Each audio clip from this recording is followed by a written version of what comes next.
and trees bear strange fruit. Blood on the leaves and blood at the root.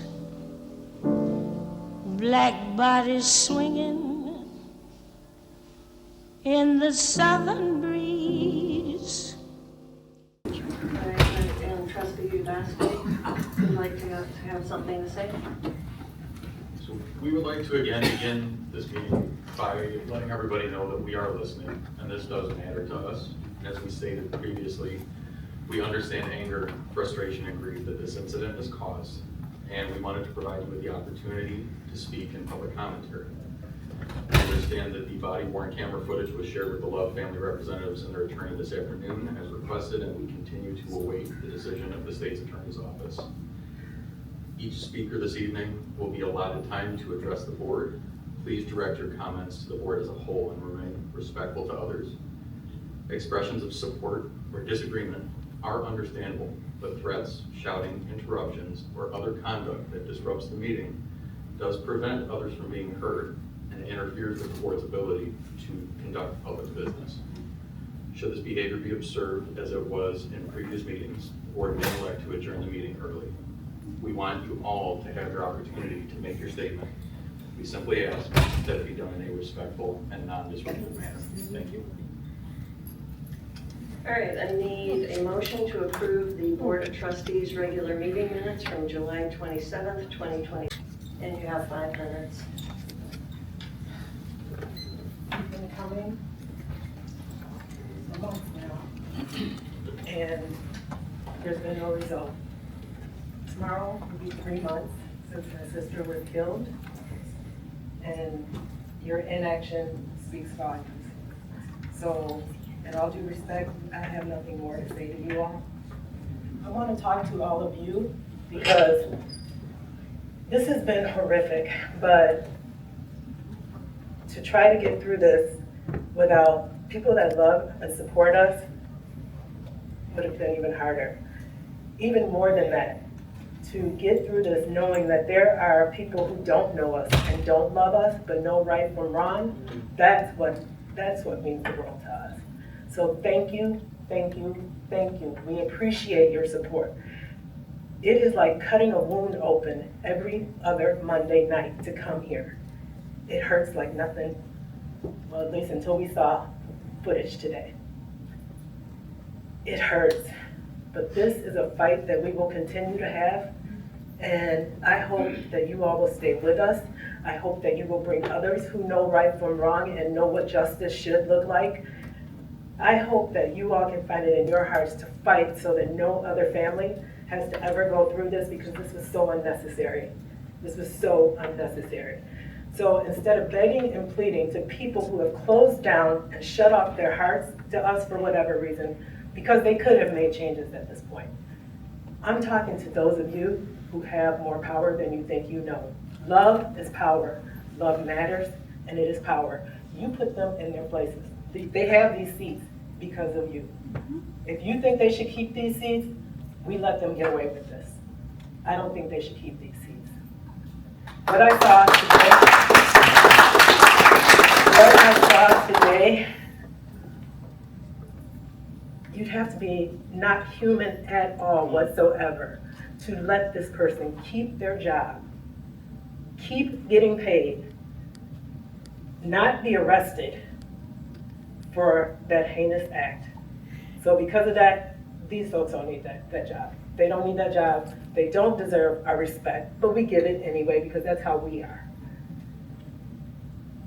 I'd like to take one moment in silence for my sister.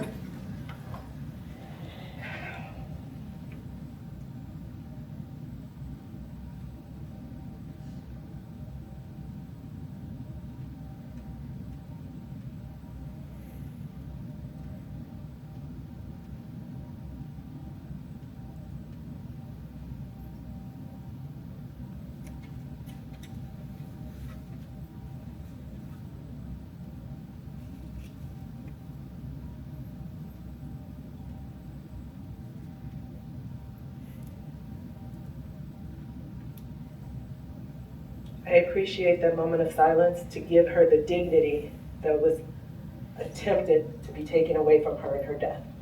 Thank you.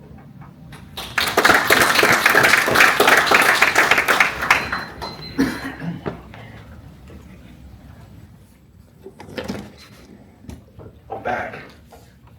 Like I said, I would be every time you meet.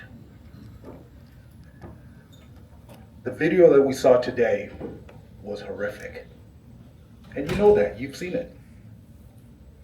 We keep telling you our story, telling you what happened. Your police department killed her. That's a fact. She was in a mental health crisis. She was not accused of a crime. She was not being investigated of a crime. She needed help. Your officer, Chris Bergano, shot and killed her. Those are the facts. The thing that struck me odd today, when we're sitting in this boardroom getting ready to watch the movie, I mean not the movie, but the video from the various police officers' body cam videos, the city attorney had the nerve to try and tell us that she was upset because we had one person in our party who was not a direct relative, telling us she's upset. How tone deaf are you? How tone deaf are you? You say that you're listening. We're not here for you to listen. We're here for you to take action. I said that last time, I say it again. We're here for you to take action. You are a feckless group of people. You are ineffective. You don't deserve your seats. My wife said that she respects you. I do not respect a single one of you because you sit on your hands doing nothing. Absolutely nothing. This happened on May 11th. You have plenty of video evidence to fire this officer, yet you continue to keep him on payroll. All that tells me is you're protecting this officer. That's all that tells me. One of the meetings that we came here, you were telling us about policies. Oh, we have policies. Those policies clearly did not apply to my sister-in-law when she was shot and killed. And yet you want to hide behind those policies. You're ridiculous. You're ridiculous. Every single one of you. Again, to reiterate what my wife said, thank you to all who support us. We are going to fight this fight until the end. We are not going anywhere. Anywhere. I am committed to this to the end. To the end. You might as well do the right thing, or else you will be dragged into doing the right thing. I promise you. I promise you. You don't know who you picked the wrong victim. You picked the wrong victim.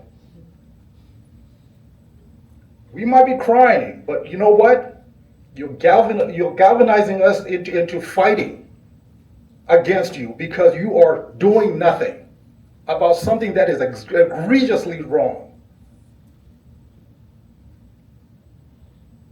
You hear us. How offensive is that? You hear us. How offensive is that? The truth is this. When a life is taken, there must be consequences. Right. If I were to do that, there would be consequences. And there should be consequences. And yet, in this case, there are no consequences. How right is that? It's against the human nature. It's against the law of nature. There must be consequences. And until there are consequences, I am going to be a thorn in the side of Mundelein. And as I promised, I am going to continue to let the world know about who you are. Who you are. You are these people. You are the people that are protecting a killer. That's what you are. As long as you sit and do nothing, that's who you are. You ought to be ashamed and embarrassed of yourselves, making us come here every 2 weeks to do this. The fact that the idea of us just grieving and trying to get over this horrific thing, we can't even do that because we got to come and do this every 2 weeks. I have no respect for you.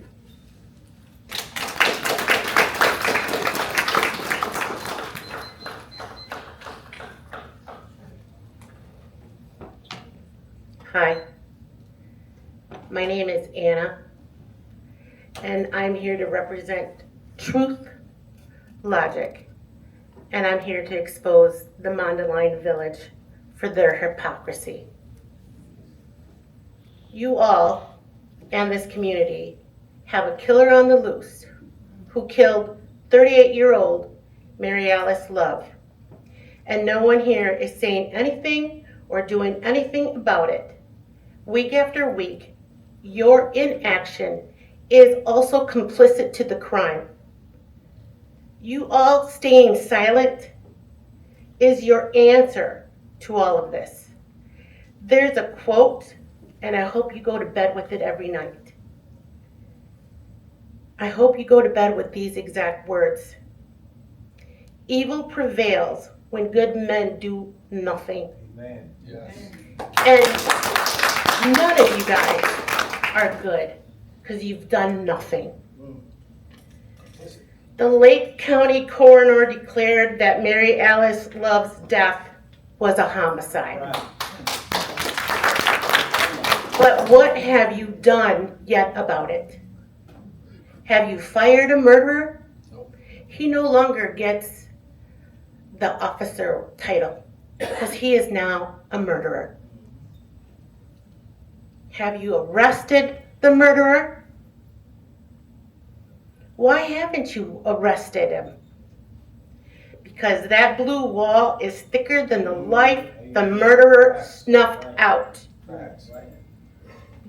The good men who take the oath as police officers has been selectively forgotten. The police officer's oath that binds them to legally and morally uphold the U.S. Constitution and protect citizens and serve with high ethical standards. Let me remind you, all the police officers in this area, in this room, of that oath. On my honor, I will never betray my badge, my integrity, my character, or the public's trust. Nowhere in this oath does it include, I will harbor and protect a murderer, even when a union is involved. Don't tell me policy prevents you all from doing anything, because you all create the policy. Yes. You all can make the decision to do the right things for the right reason, even with edited evidence.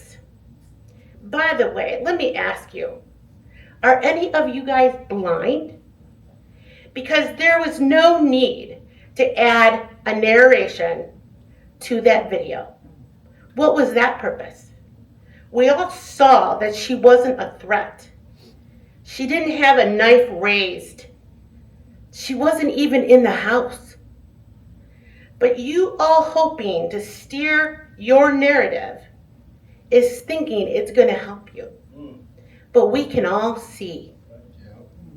We saw police officers manhandling a fragile woman.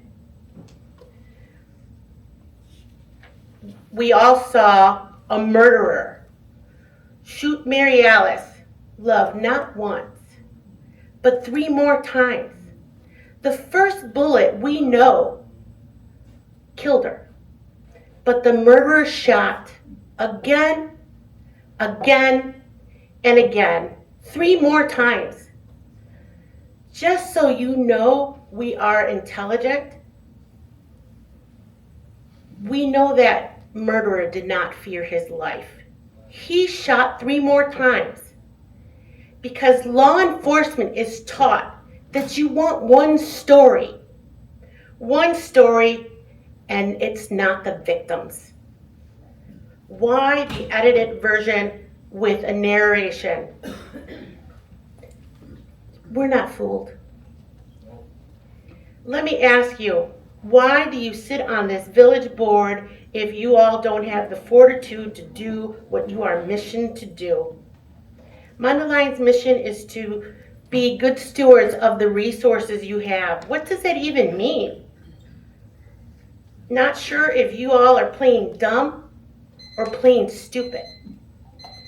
I'm not saying this as a disrespect, but don't play us for dumb by saying you don't have the authority.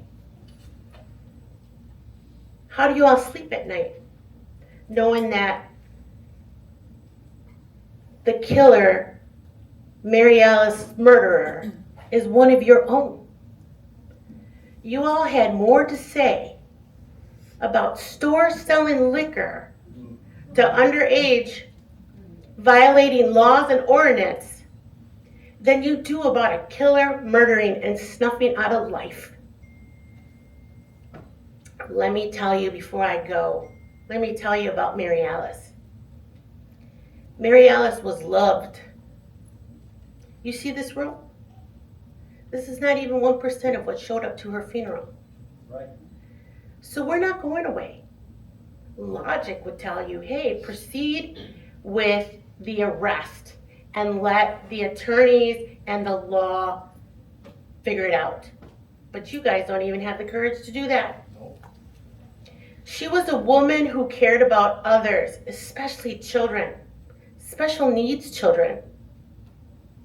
She helped people whenever she could, and she put them before herself. Mary Alice was special to me.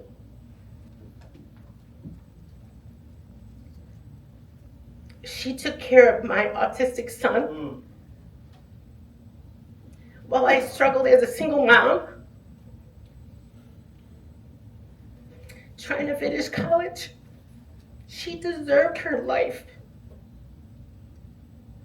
So I was a person looking forward to seeing her. She was a person that I would chat with about pop culture, K-pop, Pokemon, books, music. Mary Alice's life was so worth it. But you let a murderer take her life and not think anything about it. He gets to enjoy going on living. And I end this with reminding you cowards that her name was Mary Alice Love. And she was loved and her life was meaningful.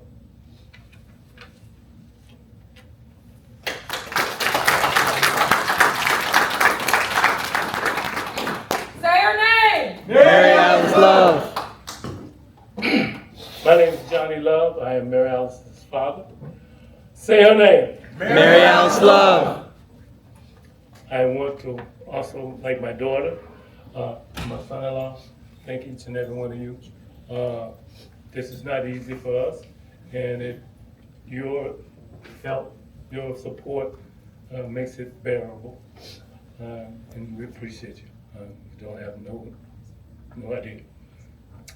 Also, along with that, I received this letter postmarked August 5th.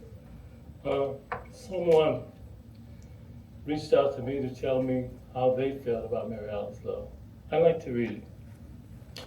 To the family of Mary Alice Love, I was a classmate of Mary Alice at Northbrook Junior High, Northbrook North High School. I want to let you know how incredibly sorry I am that she was murdered by a police officer. I know my choice of words are blunt, but I do not want to minimize what happened to her and your family in any way. Mary Alice was a beloved classmate of ours. We really, truly liked and admired her. I got to know her best in 8th grade as we shared English and homeroom class together. I think the only reason I remember either of those classes so many years later is because of her. She always had a smile on her face, a funny quip or a story, and the rare ability to get along with everybody. Junior high can be a challenging time for teens, figuring out who you are and how to fit into the world. Having someone like Mary Alice as your friend made a tremendous difference in my life, and I wish I could have told her how much her kindness meant to me then and now. This is why we elected her to our homecoming queen as a freshman in freshman year. Mary Alice made it so easy to like her and to ultimately like ourselves. I mean that that with all my heart, and I mean that with all my heart, and I know my classmates would agree. I'm sure you know how special a person your daughter was, and I want you to know her classmate from Northbrook thought she was also. I just want to say to the North Cantville address person in Chicago, Illinois, I don't have the authority to give her name. Thank you. Thank you. We see you. We hear you. And it's like so many others. I got a chance to, along with my family, to see the unedited video. And all I want to say is thank you for letting us see that. And I want you to let the world see that, because Mundelein shame will be shared. That was something that, I won't forget. In watching the video, after the 4 shots was fired, an officer said, "Oh no." He knew just how awful this thing was. Play the video. Let people hear. Let people see. And your shame will be magnified. Share. Say her name. Mary Alice Love.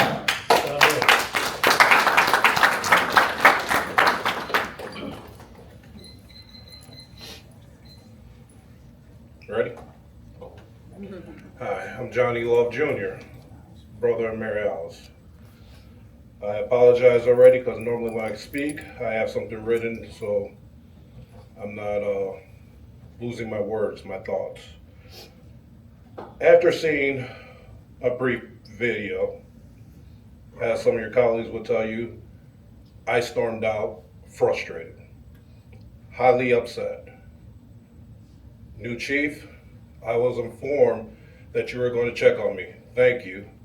But as you can see, the Mundelein police lost our respect. Absolutely. We don't trust you. Absolutely. Not you per se, but the Mundelein him police. too.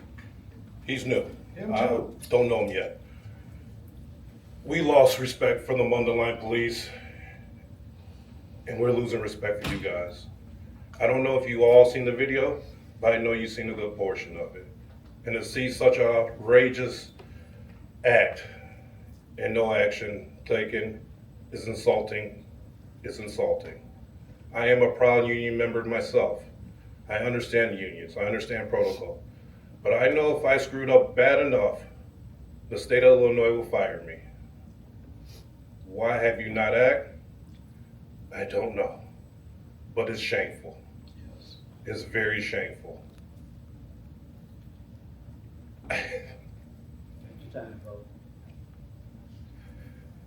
Seeing that video, seeing that officer pull my mother, not yours, mine, and to see my sister outraged of the treatment they did my mother and that bastard shot, that is wrong on so many levels. It is so wrong. But again, nothing. So, like I said earlier, way back when, I don't remember all the demands, but goddamn it, I demand that officer fired. I want him gone. Hell, I want him in jail. I don't even care about his job. I want him in jail and get a boyfriend. And I want a public apology. At first, we would have been happy with a written letter saying sorry to the Love family. No, we've been on Channel 7, ABC, we've been on Fox, and God knows how many others. Get on the phone, get your face on the camera, apologize. We were there. We deserve, demand an apology. If you've seen that video like we've seen it, you know we are deserve an apology, and that officer deserve a cellmate. All right. Kiss my ass.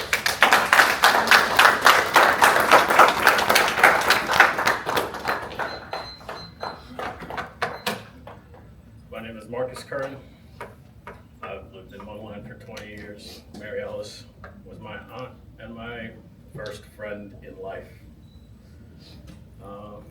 which you should know because I've been here before and I'll keep coming back. Last time or the time before, I told you all about how broken your stupid system is, how bad your policies that you make are, and how they failed to protect my aunt when she was at her most vulnerable.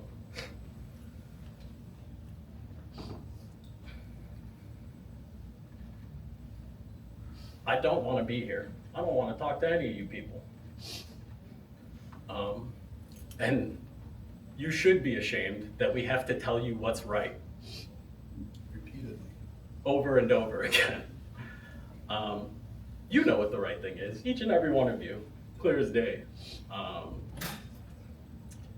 And the right thing is that Mary Alice deserves justice, dignity, and respect in death, the same as she did in life. Amen. And I will do everything in my power so that this will not be her legacy. Her legacy will not be this officer walking into our home to murder her. That will not be her legacy. Her legacy will be the love that she brought into this world. Again, to remind you all and you guys, tomorrow makes 3 months you've been paying a murderer to sit at home and play video games probably. And you should be ashamed of that. Your inaction, you hear us, we hear you too. Yes. Your inaction speaks crazy loud.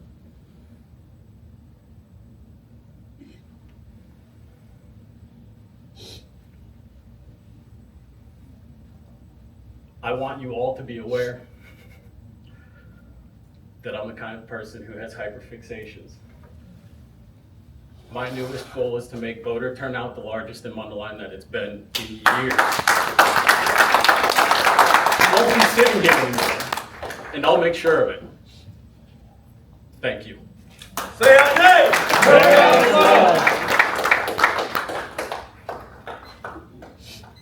Good evening. Good evening. I've just been sitting in the back here for the last meetings. I'm Mary Alice's uncle. She calls me Uncle Johnny. I just request you do one thing. Let's do the right thing. Right. I grew up down in Mississippi, about a half an hour from the place where Emmett Till was killed.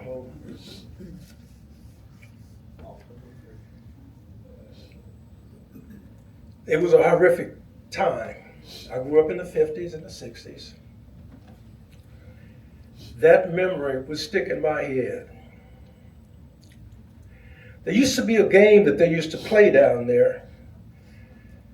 They call it coon hunting. I don't know what you guys know about coons or not, but the coons they were hunting were not four-legged coons. They were two-legged coons, and they looked like me. They tell me that in order to kill a man or a woman, you got to dehumanize them. Right. You got to make them look like a dog or an animal.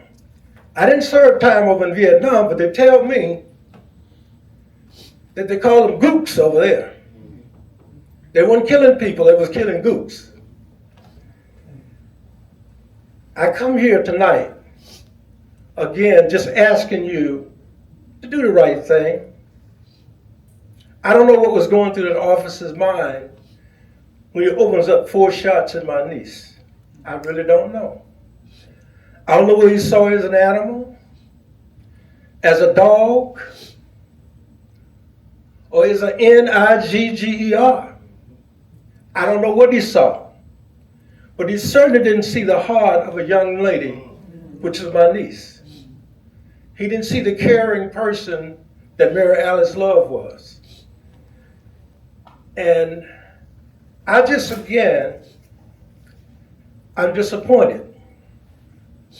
because you look at us as if we're the adversaries. We're here to help. We want to help you. And at the end, we'll help ourselves and give justice to Mary Alice Love.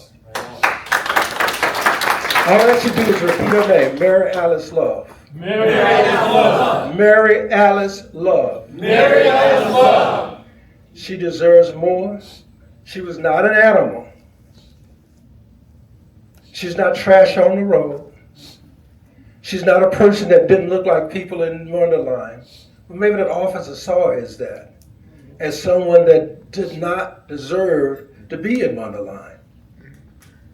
And I'll tell you, with the attitude that I've been getting here, and the silence, and the inconsideration, and the inaction that you guys are showing, tells us that you co-sign with him, that you're co-signers. Again, I ask, do the right thing. Just do it. It's in your hands. Thank you.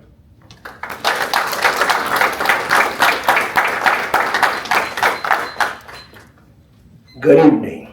My name is Maurice Moore, and I work with Johnny Love for 29 years. Better person hasn't been made. So I know his daughter's genes, although I didn't know her, were good. I came up here with some good news and some bad news. So I'm going to tell you the bad first. We serve and protect. Say it, we serve and protect. Serve and protect. I fear for my life. I fear for my life. Now there's a big gap in there. If you serve and protect, you're supposed to serve and protect. That is a duty. When people call on you for help, they should get help. This mother had to say, when she called up, please don't kill my daughter. The daughter had to say, please don't kill my sister. Now, I wonder why they said that. Is all this guy blue they said that? I think history taught them to say that. That when you call on to serve and protect people, we have to fear for our life. Not that line that the police officer going to say and the psychiatrist is going to say, well, deep in his mind, he fears for his life. How many times could we have said we fear for our life? When that red, blue light goes on and you pull over, uh-oh, I fear for my life. But do we pull out a gun and shoot somebody? No, because y'all wouldn't have that. But you got that young man sitting at home with his family. He's going to say he feared for his life. And that's not going to work with this one right here. We're going to get up and we're going to show up. Now I'm going to be brief and here's the good news. God can break good out of evil. He put Joseph in the well. He put Joseph in jail. And Joseph saved the world because he was blessed to bless other people, right? The good news is I look around here. I see young, old, black, white, Asian.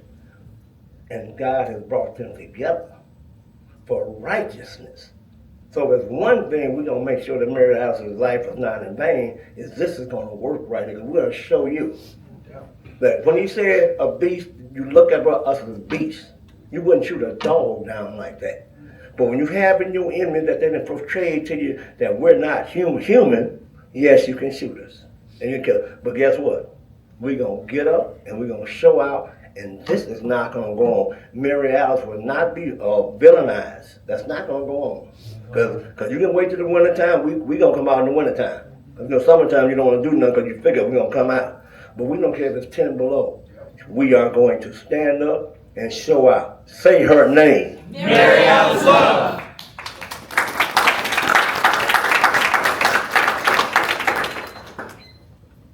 Jayla Jackson.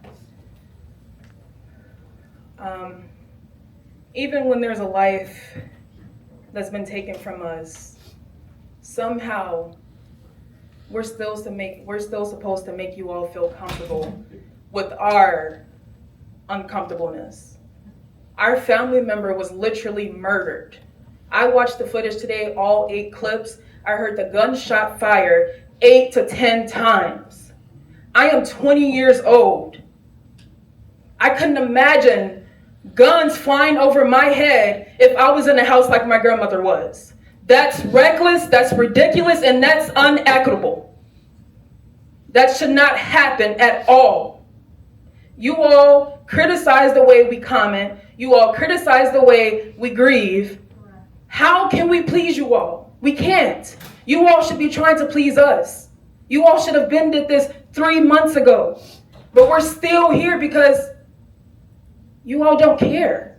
We've started with compassion. We started with telling you all stories from Mary Alice and how we knew her, how she knew us, how she loved us. Everybody knows Mary Alice is a great person, and for the people who don't, they will know.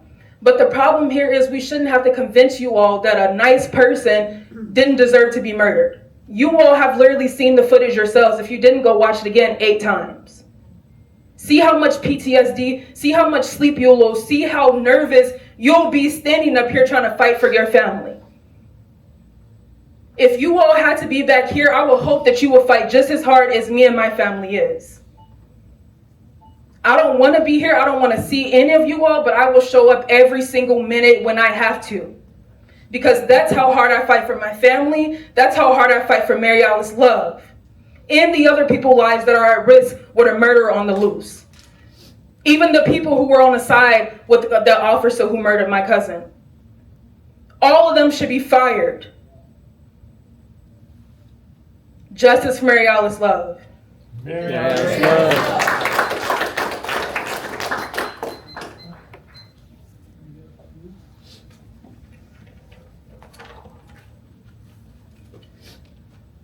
We are Tom and Artie Murray, the godparents of Mary Alice Love.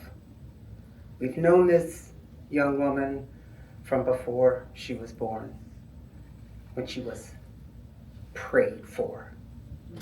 And we had the opportunity for the family to grant us the right to be her godparents.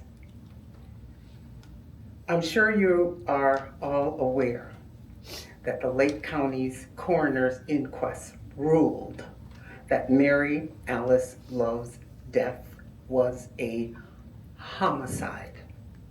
The killing of one person by another. That's the definition. So assigning the responsibility to the person who pumped, according to the coroner, 7, not 1, 2, 3, 4, 5, 6, 7 pieces of metal into my goddaughter, who happened to be a black woman who never said a mumbling word nor experienced a single de-escalation strategy before excessive deadly force was used. Governor Pritzker made the following statement in support of the Illinois Prison Board when he denied a request of a police officer who murdered a black woman who called law enforcement for help. Sounds familiar. 2 calls for help and 2 murders. Murderous homicides were the results. Governor Pritzker said it was a painful reminder that too many innocent black Americans have faced this kind of violence and they deserve justice. He went on to say that Illinois is always striving to achieve a justice system rooted in accountability. And so he ended by saying, my administration will always fight for a more just society where we achieve accountability and treatment under the law. Well, Governor Pritzker and his administration is well aware of what happened 13 weeks ago to the day on May 11th. The people packed in this meeting will continue to fight, as it's been said, and I will continue to be here. God willing, whatever challenges medically my husband has, we're going to both be here. So God will take the ugliness of this world and he's going to make it come to light. Mary Alice Love's destiny of her earthly life will not be canceled, covered up, or swept under a rug by any of your human hands. We will not stop insisting on justice for Mary Alice Love. And our resilience, which is grounded in peaceful love, is in line with God, as found in Ephesians 6, chapter, verses 10 through 18. I'm not going to go down all the things about the belt of truth, the breastplate of righteousness, the shoes of the gospel of peace, the shield of faith, the helmet of salvation, and the sword of the Spirit. But I'm going to end, before I take up all the time so my husband can speak, again, as stated in the book of Amos, uttered by Reverend Dr. Martin Luther King Jr. during his I Have a Dream speech. Justice rolls down like water, and righteousness like an overflowing stream. It's happening.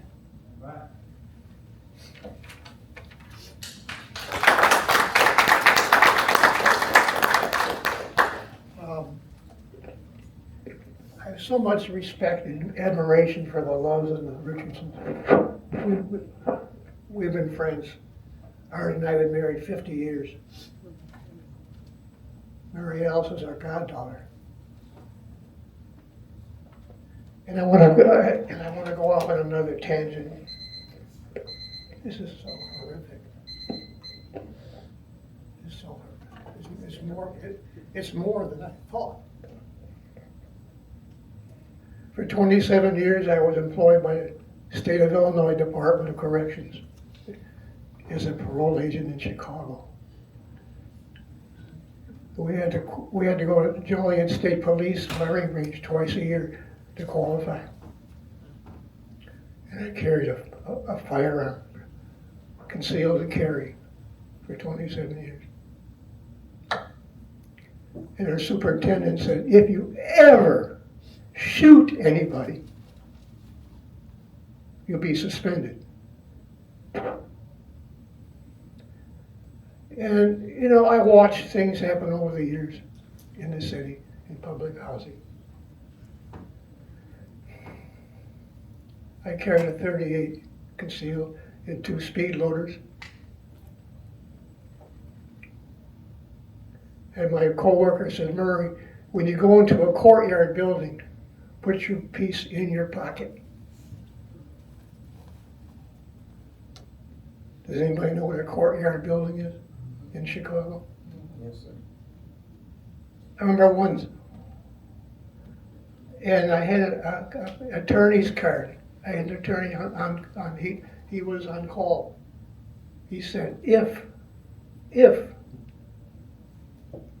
on retention, if you ever shoot anybody and they take you to the police station, CPD, they're going to take your gun.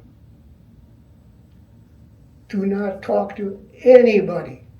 Call me first. I had his card next to my driver's license. He was on retention. I remember one Friday afternoon, we had a storefront office in Chicago in Ashland and Grace. It was converted laundromat, and there were 6 parole agents in the office, and the door was open. It was a hot day. There was a tavern across the street. You go across the street, watch the Cubs game, and I'm sitting at my desk and I have my pistol in my drawer. And the front door is open, and I hear, it's a hot Friday afternoon, bang, bang, bang, bang. I said, what the fuck? I open and grab my pistol. I walk out on Ashland Avenue. I see this kid standing in the street, shooting southbound on Ashland Avenue. Shooting down the street on a Friday afternoon. I said, hey, blah, blah, blah, blah. He turned around. I had my pistol in my hand. And I'm thinking, what the fuck are you doing? He must have been 16, 18. He takes off down Gray Street. I'm 45 years old. He hits the alley and he's gone. I run down the alley and I'm standing there with my pistol in my hand. I'm thinking, Tom, what the fuck are you doing here? And I see a car coming. It's attacking it from 19th District. Of course, they knew me. Murray, what the? I said, did you see this kid? And they're just coming down the alley. And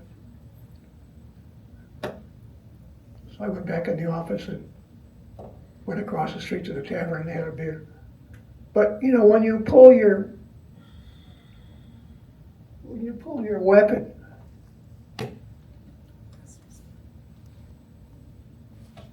then it's like, what the fuck? So I know that was me. Another time I was in this apartment to visit this kid, and his girlfriend had called me, and she said, look under the couch, put your hand under the couch. He's got a 38 under there. So I'm thinking, and he's talking, I'm talking, I'm looking at him. I put my hand under the couch and I pull out a 38. I said, what the? Man, what's this? I pulled out my 38, and it's another situation. What the? You just can't. You know what I'm saying? Mary Alice, we love you so much. She's our goddaughter, and we love the family. That's why we're here, because this is so the word is horrific. Everybody else is going to talk and all that, this and that, but this is so horrific. You've never been, none of you's pistol in your hand in a situation where it's like use of deadly force. It's called, we were trained by the Department of Corrections, use of deadly force. What did you do? The question is, what did you do? What did you do before you used deadly force? And that's what the superintendent said. They're going to ask you, you're going to go to court. Okay. So the thing was, in my mind, it's like, what would I do? And use of deadly force as you escalate the stair step up these deadly. What did you do? Okay, that's it.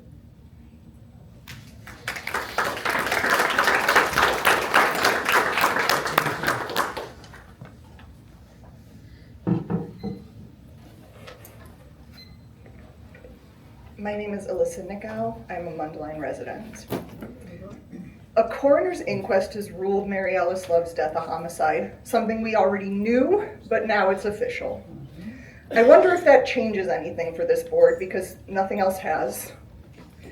I arrived early to the last board meeting, which gave me the opportunity to watch the Liquor Control Commission meeting address 3 violations. What struck me as I watched and listened wasn't the board's response, it was the businesses. Each one described the training and changes they implemented immediately after their violation. Actions they took before that meeting, before any consequence was determined. They didn't wait to be told. They didn't wait for the process to conclude. They acted. A liquor violation prompted faster institutional accountability than the homicide of Mary Alice Love.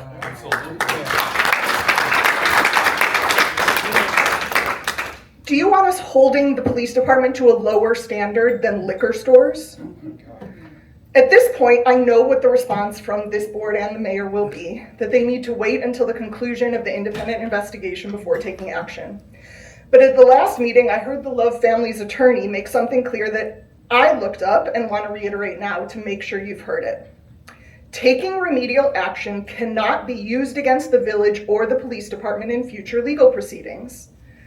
In my research, I found Federal Rule of Evidence 407 on subsequent remedial measures, and it exists precisely for this reason, to protect institutions that take corrective action after an incident.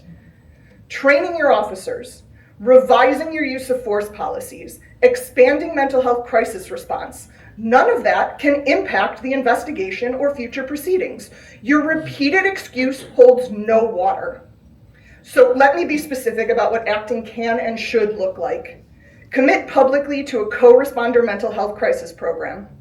Direct the police department to review and publish their use of force policies.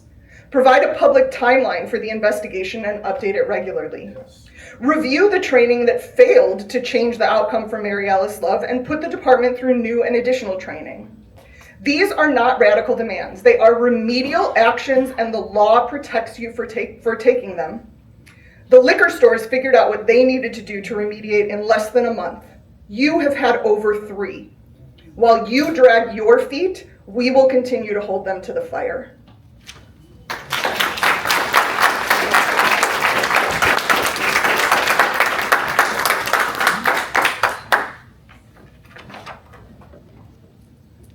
Good evening. My name is Scott, and I'm an attorney, and I have lived in Mundelein for many years. Now I live in a neighboring town. Many of my family and friends still live here, and I'm very concerned about how this case will affect them and the other citizens of Mundelein. I've watched the video that you put out, and it's bad. I want to speak about the ways to protect the village. Not the people sitting here, but the village, the residents. Protect them from the mistakes of the department. The biggest mistake a municipality like yourself can make is dragging a case like this out so that 1, it gives potential residents the desire not to move to Mundelein. 2, leads to civil unrest in the village with anger and protests. And 3, can cause special levies and taxes on those citizens, my friends and my family. I, fortunately for you, have researched Illinois case law and have researched and drafted a letter that I believe you should share with IRMA, the Intergovernmental Risk Management Agency. That's your insurance company. And I am going to highlight this letter, and I'm going to leave copies, but I'd ask that you take a look at it because it will protect the people who live here. And again, these people want your seats, but you can do the right thing for the people of Mundelein.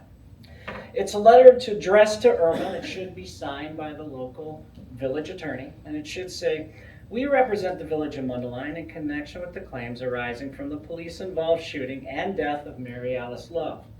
We write to place IRMA on formal notice of the village substantial and immediate exposure to an excess judgment and demand that IRMA take every reasonable step necessary to protect its insured, the people of Mundelein, including tendering the full $15 million policy that we know that you have." And that should be tendered to resolve this claim. The settlement demand is likely going to be more than 3 times the policy limits given comparable settlements and judgments around the country. I know what you're thinking. These people are angry, but here's the lawyer talking about money. This is my friends and family who live here. I don't want to see them taxed out of here. I couldn't afford a house here when I did $2,000 after my divorce. I don't want to see my friends get kicked out of their homes for this. IRMA's contractual exposure may be capped at $15 million, but the village's potential exposure is not. If IRMA rejects a reasonable opportunity to resolve this matter and the matter proceeds to judgment, the village faces a possibility of an uninsured or otherwise uncovered excess judgment of tens of millions of dollars. Item number 1, and again, I will not read this all, but I want to touch on the highlights, that IRMA must give the village's interests equal consideration. And again, when I mean village, I mean Matt and Jim and my sister's son who lives here. Illinois recognizes that an insurer undertaking the defense and settlement of a claim owes its insured a duty of good faith in responding to settlement opportunities. In Haddock versus Valor Insurance, 2001, our Supreme Court held that an insurer's duty to settle is implicated when there is a reasonable probability of liability against the insured and a reasonable probability of recovery in excess of the policy limits. When your sergeants executed somebody. In the case of Kramer versus Insurance Exchange Agency, 1996, our Supreme Court also recognized that an insurer exercising control over the defense and settlement of a claim cannot place its own interests ahead of the insured. What does that mean? That if they can't pay this and get my friends and family out of this mess that was caused by the department, you should do it.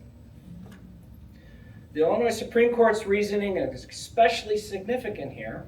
Given that IRMA has a contractual limit of $15 million, the village, however, faces a settlement demand likely well in excess of that limit. The next item is IRMA must not gamble with the village's assets. You're shepherds of the money. Here's where that becomes important. The Illinois Supreme Court's decision in Kramer and Haddock are grounded in the fundamental conflict created when an insurer controls a settlement but has limited contractual exposure while the insured faces potentially unlimited exposure. Here, the conflict is readily apparent. That means the village interest must be given genuine and meaningful consideration. Next item, I never like clocks.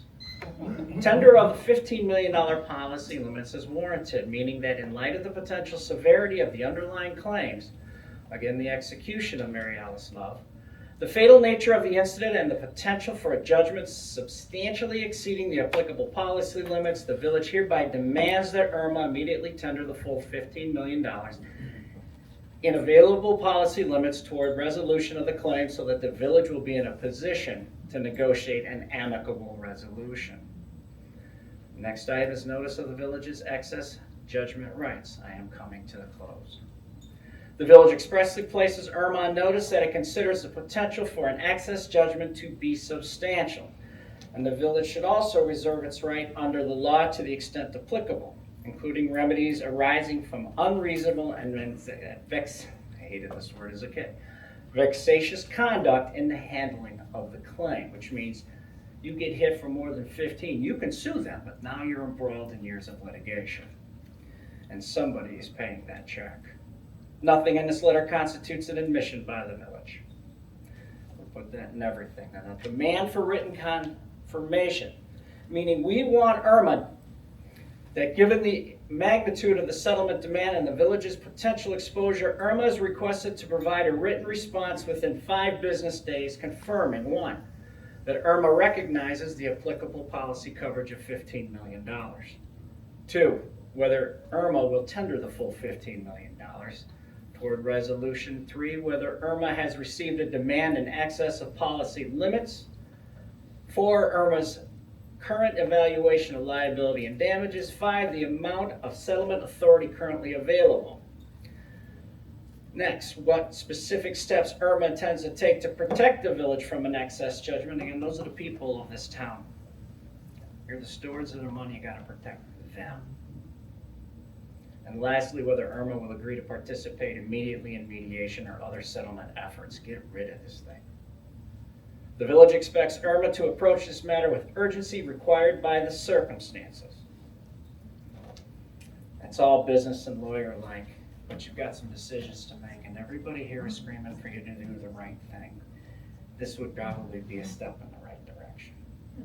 Now, I do have copies, and I beseech you, it'll take you 5 minutes to read, but there may be something in here that you haven't, that has not occurred to you. Thank you for being patient. I know that us lawyers can draw on, and I will give these people their time that they need to talk to you. Can I put this right here? Is that okay? Thank you. Thank you for your time.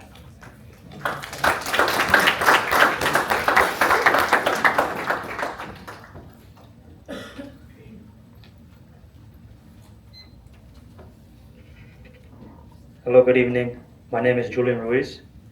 I came to speak here today, like a lot of people, because of the murder of Mary Alice Love and the silence of this board since then. This family is bravely asking for accountability from the city and the officers involved so that this doesn't happen again to other families.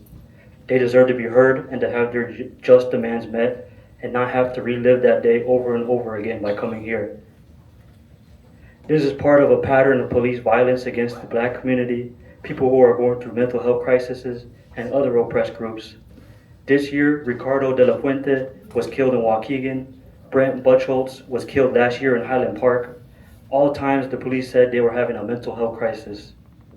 At least 20% of people killed by police are suffering from mental illness. and people with mental illness are 16 times more likely to be killed by police. And half of all people killed by police have a disability.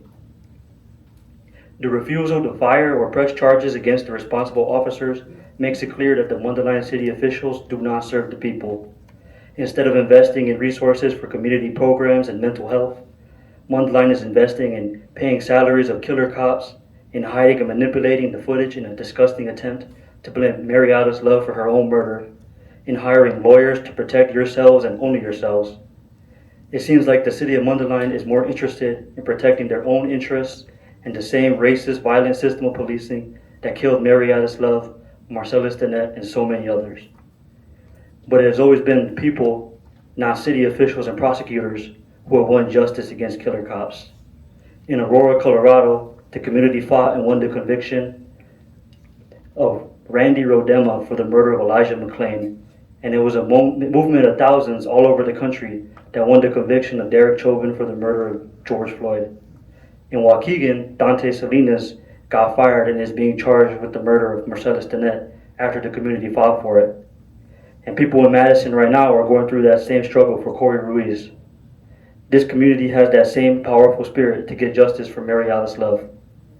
Thank you. Mariana's love.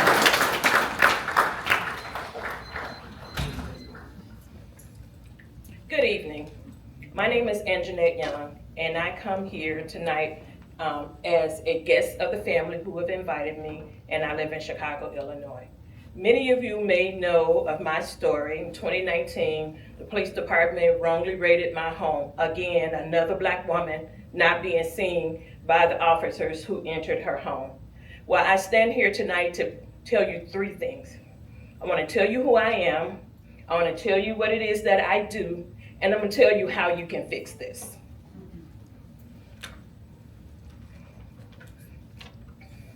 Long before my home was raided, I was a social worker. I am a social worker. And the foundation of the work that I do and the approach today has taught me a lot of things beyond the incident that I personally have. What systems allowed this to happen? Have you asked yourself that here in Mundelein? Who has been harmed by these systems being broken? Because they are broken. And who has the opportunity to not tell their story? Mariana's love is not here to tell the story. And then what must change so that another person like myself, another black woman who is not being seen by law enforcement, another family don't have the same experiences as myself. I lived through mine, as Mariana's love, who has lost her life because the officer killed her. Sonia Massey in Springfield, who lost her life because the officer killed her. Those are the questions that my advocacy takes me to, far beyond what happened inside of my home in Chicago. I've stood with many families who have had wrongful raids in their home in Chicago. I've listened to parents describe how their children have been traumatized by officers who point guns at them.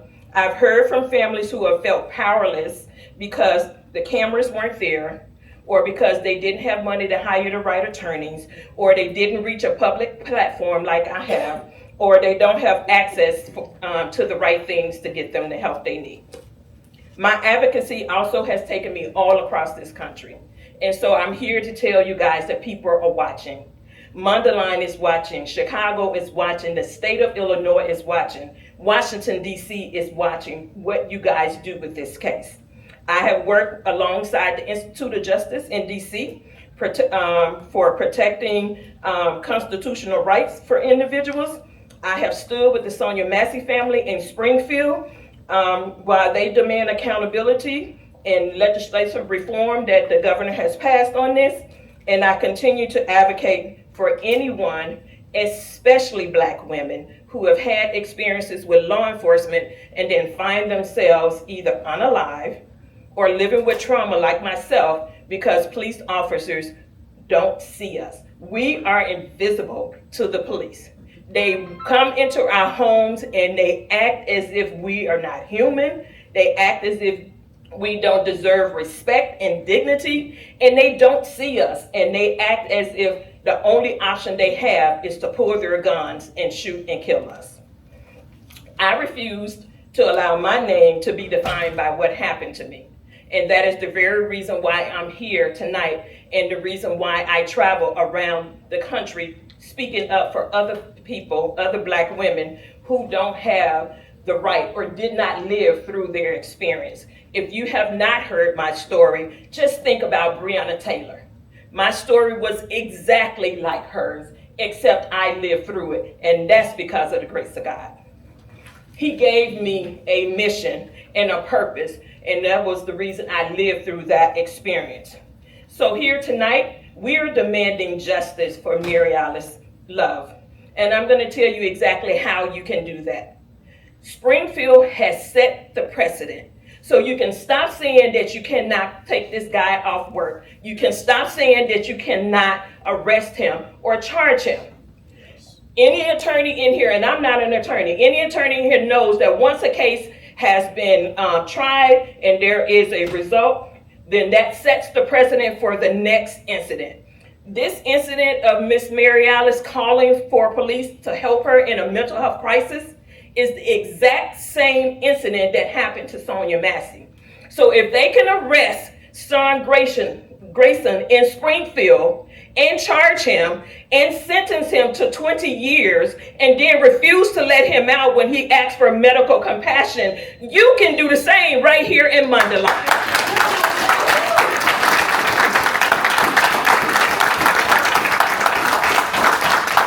The legal precedent has been set. You don't have to figure out what to do. All you have to do is take what the law has already put in front of you. So I stand here tonight with this family. I'm going to show up again with this family because they asked me to. Because God gave me a purpose when he let me live through officers coming in my home and pointing guns at me, and I did not die that night. It says that I'm supposed to be right here, right now, telling you all that what you're doing is not okay, and you have a blueprint to what you should be doing. So get off your butts and do it. Yes.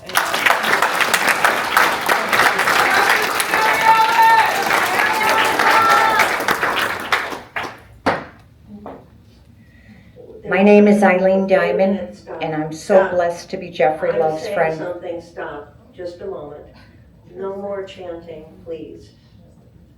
We want people to have an opportunity to speak at the podium and give everybody a chance to have their 5 minutes. So please let them do that. Thank you. Justice for Mary Alice Love. Justice for Mary Alice Love. I'll start over since I was interrupted. My name is Eileen Diamond, and I am so blessed to be Jeffrey Love's friend for over 43 years. We met at work and developed a lifelong friendship. We made each other a nickname for each other, Buddy. Jeffrey and I have shared so many memories, happy, sad, good, and bad, and now the worst. Once I heard the tragic news of Mary Alice Love's death, I felt instant heartache for my buddy Jeffrey and her family. I knew personally what her family was going through. A mother and father losing a child, a sister and a brother losing their sister, and a family's grief too much to bear. Jeffrey and I now share another memory. The absolute worst and unimaginable, unbearable bond, the loss of your child. A bond that no one understands unless you've been through it.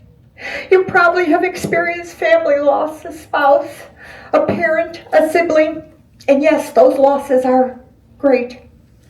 But there is no greater loss than a mother losing her child. With God's help and a lot of love, our children were created. That child grew in our womb and our body and forever became a part of their mother. The woman who gave them life, the mom who would have died for them instead of their child dying before them. I lost my daughter 7 years ago. She was 30 years old. I was alone at home when my doorbell rang, and I was told my daughter Tiffany was dead. She was found in her car. A part of me died with her. The coroner's office told my family and I that we could not see Tiffany's body. Her body decomposed, nothing to identify. We're unofficially told that Tiffany died of a stroke. Tiffany could only be identified by her dental records. My family and I couldn't even give Tiffany a proper burial. We had to have her cremated because her body was decomposed and her car had to be crushed from dying in it. We have no closure. Could not even have the chance to say goodbye. Tiffany's official death was ruled undetermined. There is no greater loss than a mother losing their child. There is a huge hole in my heart and in my buddy's heart. It will never heal. A deep, dark emptiness that takes over our broken hearts. Both our daughters, Mary Alice and Tiffany, were smart, headstrong, loving. A special kindness to the special needs children population and kindness to all they met. They were both born in 1988, just 2 months apart. Their smiles would light up the room. Their hugs, you could just feel the love. They squeeze you to death. Their presence made a difference in this world for the better. I know my buddy Jeffrey's pain. I feel my buddy Jeffrey's pain. I see my buddy Jeffrey's pain, but most importantly, I understand her pain. Mary Alice Love was just 37 years old and was senselessly killed. Shot 4+ times by Officer Brigante of the Mundelein Police Department. Her death was preventable. A call for mental health help turned deadly. Aggressive force was issued from the moment the Mundelein police arrived at the Love residence. A mother, Jeffrey Love, was pushed aside not once but twice, causing her frail body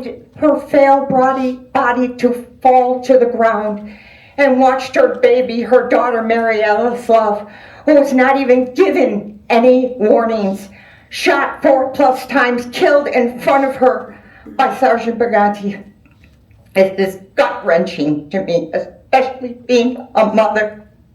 The Loves have no closure. Our daughters are dead and never coming back. No chance to say goodbye.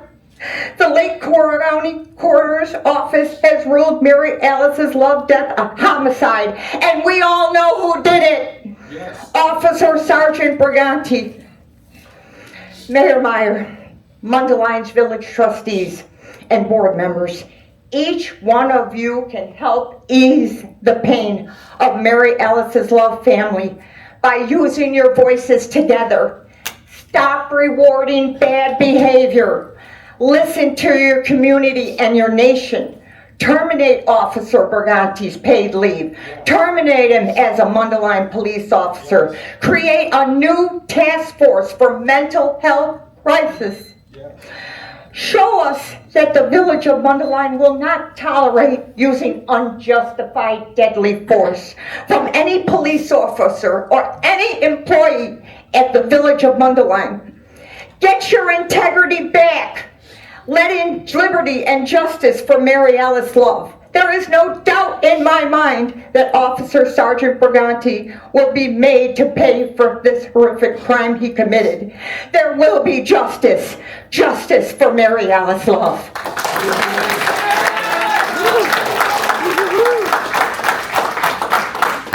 Say her name. Mary Alice Love. Say her name. Mary Alice Love. Say her name. Mary Alice Love. I need a motion to adjourn the meeting. What, you uncomfortable? Shame on you! Yeah. Big shame. Let us talk. Shame on you! You're a coward! You're a coward! Seeing no motion?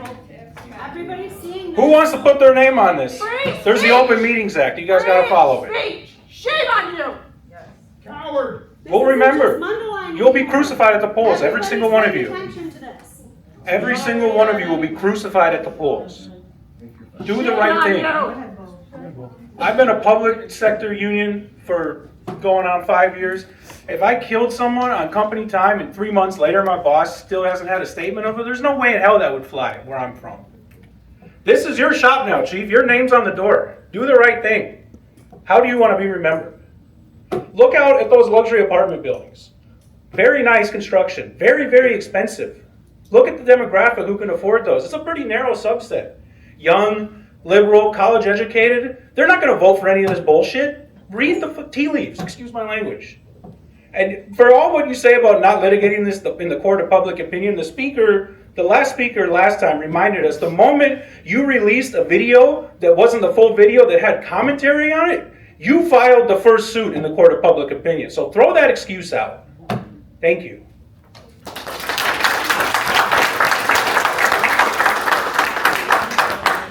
I'm going to be very brief. I spoke last week about my sister, but the trauma that she has experienced, it is my prayer that when each one of you close your eyes at night, that you see what she saw. That's my prayer. Every night you close your eyes, you see what she saw, with bullets going over her head and having my niece literally gone down. But to that end, because you know what you should be doing, you won't do it. Because you have sown to the wind. Each and every one of you will reap the whirlwind. That's not my saying. It's concrete. It's biblical. Each one of you will reap the whirlwind. Reaping will be double. It will be double. And I pray that when you close your eyes tonight, you see what she sees.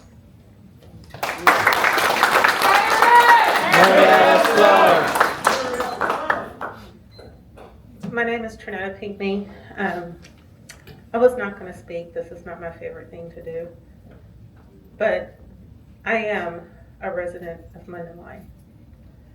I moved here 5 years ago. I moved here during COVID, a time that I had to pick my location remotely through a computer with, my brain's not working, with the person who shows you places to live. Sight unseen, I picked this town. I got to this town, and I'm not gonna lie, I was scared. I was scared because I did not see very many people that looked like me. And I actually come from Texas. I've seen a lot. In Texas, there are places you know you do not go to if you look like me. I moved here. I learned several years ago, when the first time I lived in Indiana, that just being in the Midwest and not being in the South doesn't mean that I'm safe. The first time somebody called me out my name, called me the N-word, was in Indianapolis, Indiana. And I learned, oh, I'm finally out of the South. Texas, of all places. And I've also lived in Alabama and South Carolina. Just talk about how many southern places I've lived. And it wasn't until the Midwest.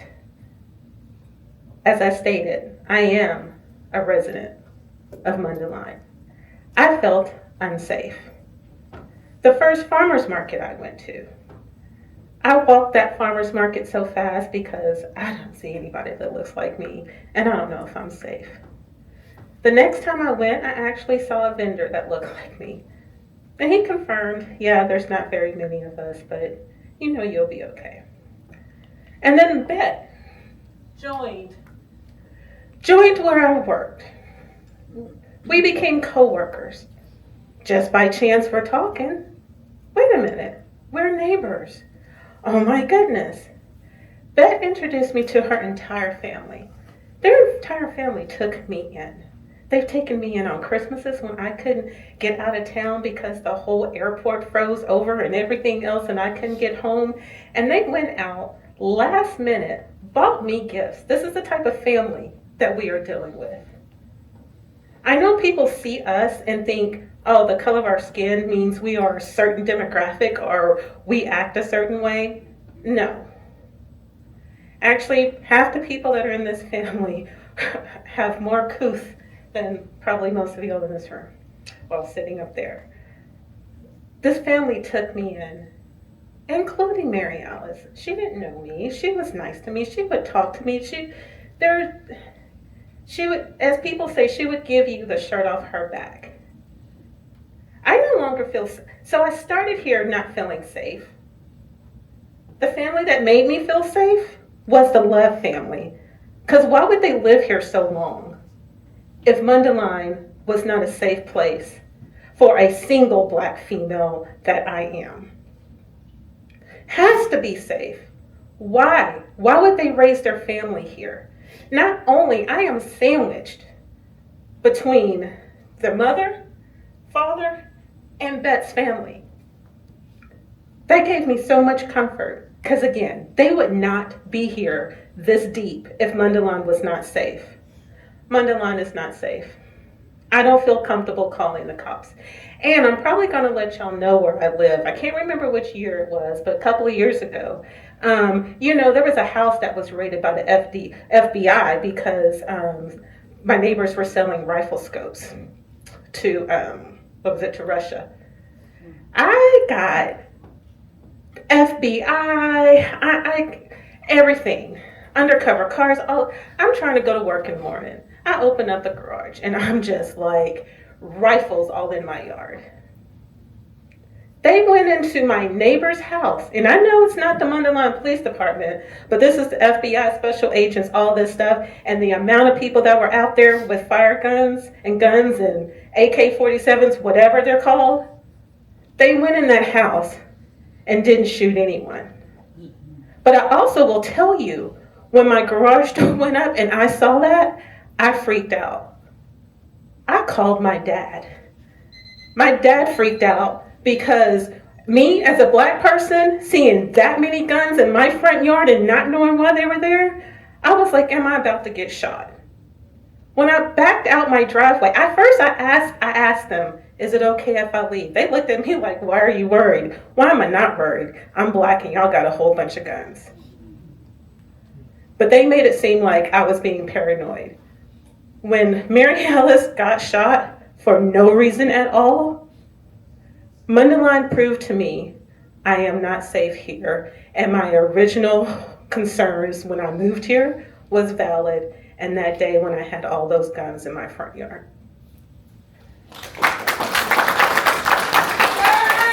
Mary Alice Love. Mary Alice Love. Mary Alice Love. I really wasn't planning on speaking here tonight, but Mayor, when you spoke up and you told these people and tell them that they cannot chant, you all lost that right a long time ago. Yes. You do not have the right at this particular time to tell this family how to express themselves. When I heard you raise your voice, they said that there would be no chanting in here.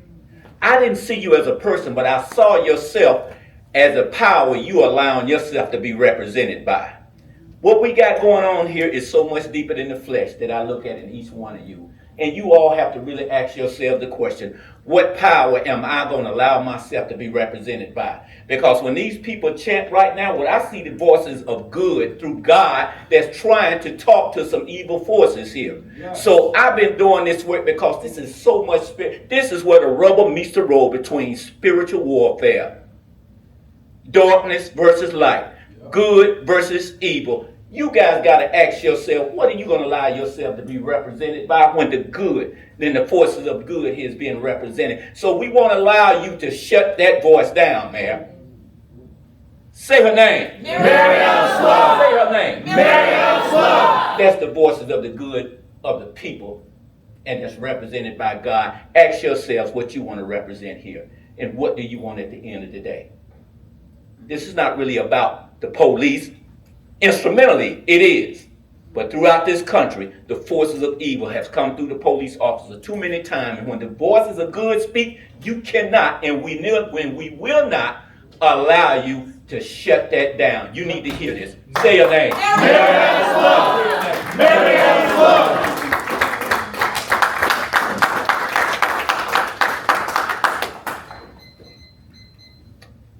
My name is Mustafa Muhammad. I come up here today to speak briefly about Mary Alice Love. I believe this case is very simple. What you need to do is very simple. The police officer needs to be fired and in jail. He killed Mary Alice Love. You're sitting here and not speaking and doing anything is very disrespectful to this family and the people. It's showing that you prioritize.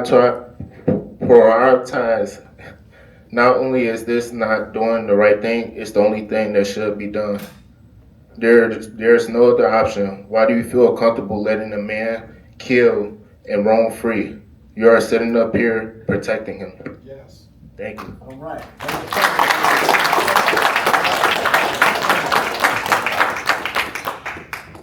Say her name. Mary Alice Love. Say her name. Mary Alice Love. Say her name again. Mary Alice Love. My name is Bishop Tavis Grant. I'm the senior fellow of the Shiloh Institute, which is an institute designed behind the legacy of Dr. King for human rights, civil rights, and peace all over the world.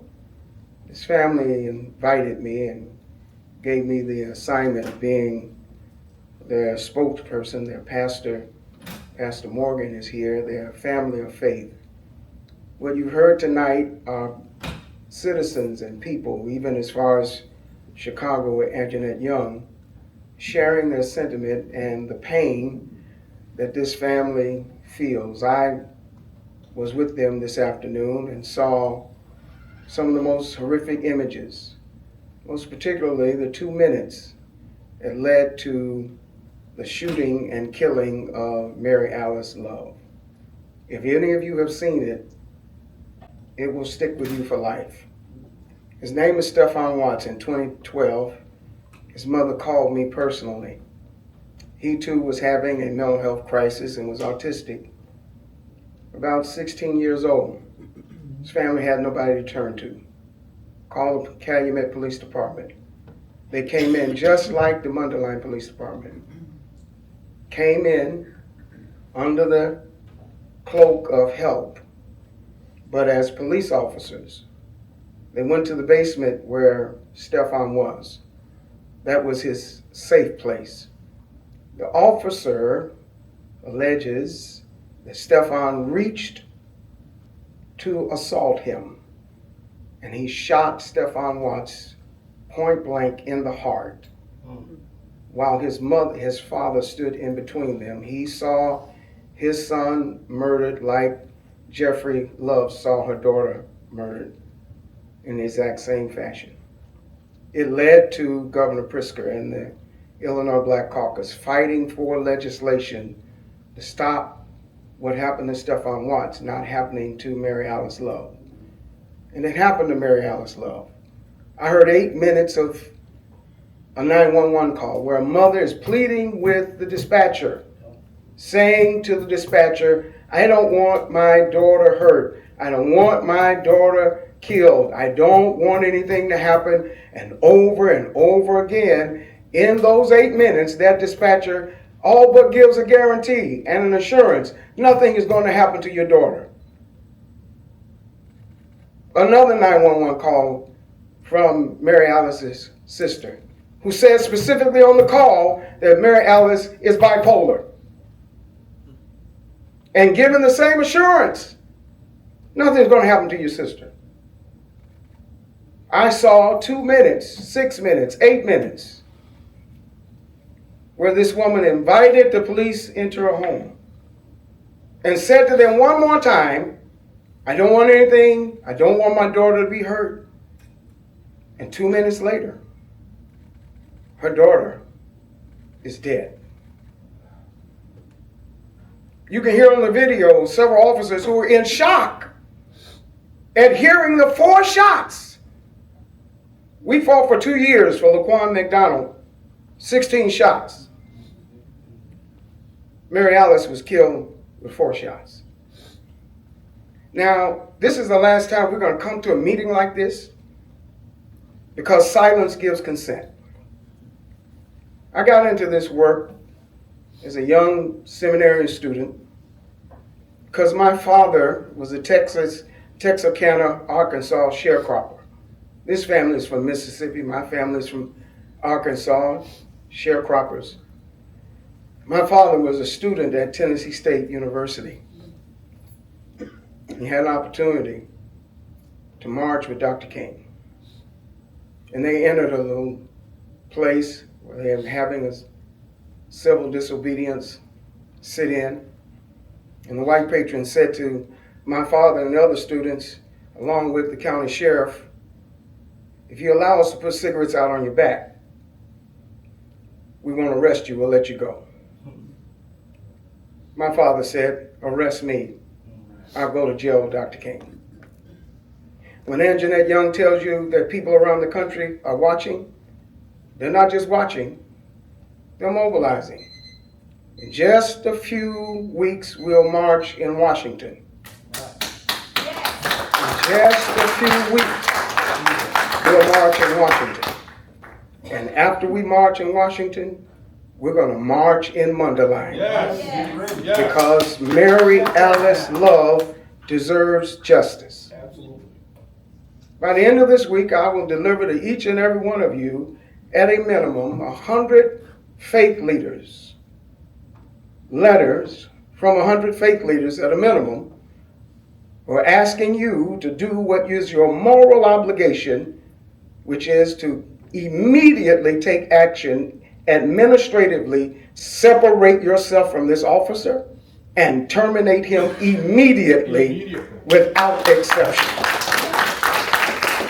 What you see here tonight is not about black and white. It's about wrong and right. Yes. It's not about fixing the blame. Tell them. It's about fixing the problem. Yes. When the chief saw a black man have a meltdown because he heard the 4 shots that killed his sister, grief is real. It's real. And it cannot be obfuscated by politics and policy. You have a moral obligation to separate this officer for the goodwill of this village, Yes. for the safety of this community, and for the justice of this family. Yes. On that call, this woman goes into a nosebleed. It's on the call. My nose is bleeding. You know why? She's spiking hypertension. And you can see on the video tissue in her nose as the officer is dragging her. In my home. There is no command given to Mary Alice Love to drop your weapon on that video. Watch it again. 4 shots. Now you have a turn. You have a choice. This young man that came up before me, her 20-year-old granddaughter, they are not the generation that goes with negotiation and conversation and deliberation. Nope. It's not the 60s. From Mississippi to Mundelein, we're about to make history. Right. You have an opportunity. I wasn't going to say this. Maybe the reason why Jeffrey and Johnny are so special to me, I drive all the way from Northwest Indiana. They're pastors here. 1972, November, my mother had a mental health crisis. She had what they called then was a nervous breakdown. The teachers at my school called the authorities because my mother had beaten me. Laceration on my face. What happens at home stays at home, Mary. And I went and told them what my mama told me to tell them. It's just, you fell down. They didn't believe it. And my mother was outside having a breakdown, and the Memphis Police Department showed up. My mother had beside her bed a silver nickel-plated .38. As the police showed up, she rushed and pulled us into her room and put us under her arms as she extended her arms with the .38 in her hand. And the officers rushed in. And to this day, I can hear that officer scream, she's got a gun. And another one says, don't kill the children. I'm not alive because of the first officer who said she's got a gun. I'm alive today because the second one said, don't shoot because she's got children. God forbid if I was there May 11th, 2026.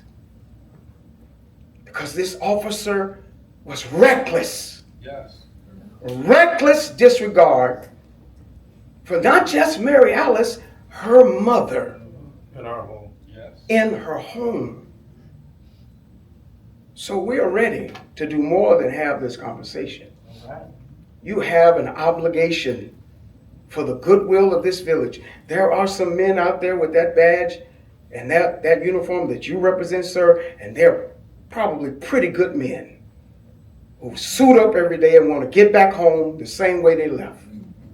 So this is not a blanket indictment against everyone who wears a badge or a gun. Any one of us would have problems tonight. We would dial 911 and want somebody who would show up and do their job to protect and serve. That's not what happened that day. And it cannot be tolerated in Madison. It cannot be tolerated in East St. Louis. It cannot be tolerated in Chicago. And it should not be tolerated in Mundelein. As long as we remember her, she's going to live. Say her name. Mary Alice Love.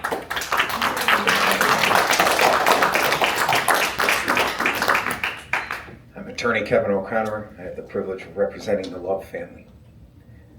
Probably the hardest thing I get asked on a daily basis. People they see that I'm wearing the ribbon that the family provides. And they say, what's going on in Mundelein? Explain to me what's going on in Mundelein. Why aren't they moving forward? Why aren't they taking steps? And I say, well, there's some baby steps. Maybe a few little things have happened. They let the family look at the video. Whether it's a retirement, forced retirement, the police chief's gone. The guy who doctored or made up a video to show their version of the events, he's gone. Maybe the new chief will come in, who, there's no question about it, you now got the terrible job. You can take action. Unless you're being told by your boss, when you're appointed by the mayor, you take that action and you'll be fired. When it can be the opposite, that says if you don't take action, you can be fired and be replaced, and have somebody that will take action. And it takes a lot of courage. You haven't been in that spot long. You're feeling the badge, the new badge is still shiny, but you got to do the right thing. There is nothing. The easy thing, everyone asks me, why? Why is the village waiting for the state's attorney to take action? Well, there's a side to it, right? You have people on here that have former policemen. And they say, are we backing our police officers? Is the village backing our police officers? So what's the cop-out? Well, if the state's attorney indicts them, well, then we can fire him. Because then it's not us. You've been committing a crime. But you don't have to prove somebody guilty beyond a reasonable doubt to fire them. If that was the standard, I don't think you'd fire any police officers for anything. Because if you knew a police officer was stealing something, which they stole her life, you would let that police officer go. If you had a reasonable suspicion, if you had probable evidence of it, you'd let them go. Because they'd be a danger to the community, a danger to the integrity of the force. What else would be the reason? They'd say, well, if they fired the officer, it might be a sign of that they're giving in on the case, they're agreeing that they committed some wrong. There is so many different violations by this officer, which I've laid out to you, of policy and procedure. 2 minutes. You have allowed 5 minutes for this family and every one of us to express our grief or our anger or our outrage as to what's been going on here. She was afforded 2 minutes. By the time that police arrived, till the time they did this, they didn't give her the 5 minutes. That officer, one of the officers, ran back to the car to get that shotgun that has a beanbag in it. But he didn't get a chance either because they only gave him 2 minutes to go get it. There didn't need to be deadly force. None of this ever had to happen. Slow it down. I don't know how, from a police perspective, now that I've seen all these videos, now that I've seen all these versions, how you can ever say in a crisis intervention situation, a police officer slowed it down when he took 2 minutes from the day he's approaching the door to the time he's causing a firearm to be discharged. It cannot fly. That is a violation in and of itself. Failing to develop a perimeter, failing to have a guy in the white shirt. I've been involved in many of these cases around the country. This is a sergeant. This is a white shirt killing somebody on scene when he should be managing the scene, not the guy in the front lines. Right. Afterward, what happens? Chris, are you okay? Chris, are you okay? When they hear the shots, in a calm, collected voice, yeah, I'm fine. It's an officer related, it's an officer fired the gun. As if he just put on his uniform. Nothing. Not like we see that elderly man that came in here that probably shouldn't be carrying a gun anymore, who looked and said, when I had to take out my weapon, I was shaking. I was violently trembling. And you know what? I'm not against all police officers. One of my best friends growing up, retired as a lieutenant in the police department since I was in 4th grade. His mother was an assistant deputy superintendent. And what they told me and she told me was one of the things that will always stick with me. She said, I never had to pull my gun. I never had to shoot my gun in my entire career. And I said, why is that? She said, because the most powerful tools are everything but your gun. Thank you.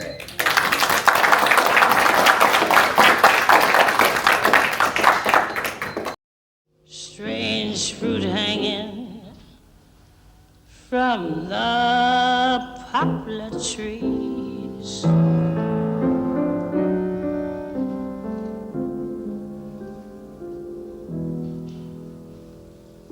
Pastoral scene of the gallant South,